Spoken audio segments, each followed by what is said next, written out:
அஸ்ஸலாமு அலைக்கும் வரஹ்மத்துல்லாஹி வபரகாத்துஹு. தினமும் ஒரு தெளிவு.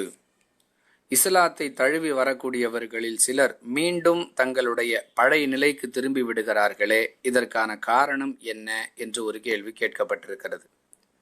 அன்பானவர்களே, கூடுதலாக இந்த கேள்விக்கு பதிலளிக்கும் பொழுது நாம் சில விஷயங்களை சேர்த்து சொல்ல வேண்டிய கட்டாயத்தில் இருக்கிறோம்.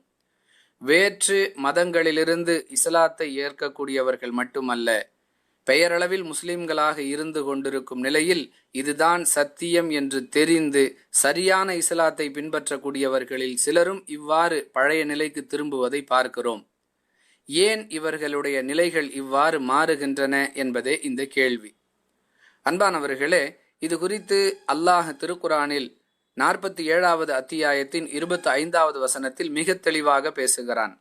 இன்னல்லதீன இர்தத்து அலா அதுபாரிஹிம் மின் பஅதி மா தபய்யன லஹுமுல் ஹுதா ஷைத்தானு ஸவ்வல லஹும் வ அம்லா லஹும் என்று கூறுகிறான்.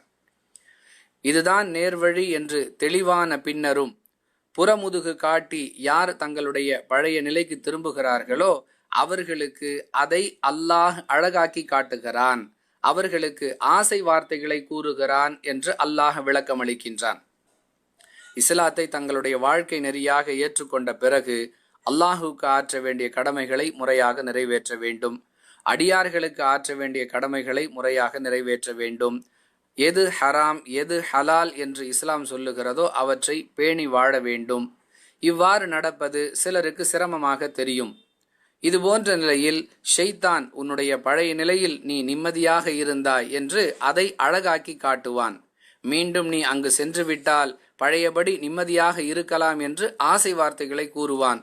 அதுபோன்ற நேரங்களில் இது ஷைத்தானுடைய ஊசலாட்டம் என்று புரிந்து யார் சுதாரித்துக் கொள்கிறார்களோ அவர்கள் தொடர்ந்து சத்தியத்தில், அதாவது இஸ்லாத்தில் பயணிக்கிறார்கள். ஷைத்தானுடைய ஆசை வார்த்தையில் யார் மயங்குகிறார்களோ அவர்கள் வழிகேட்டை நோக்கி சென்று விடுகிறார்கள் என்பதே இந்த கேள்விக்கான தெளிவு.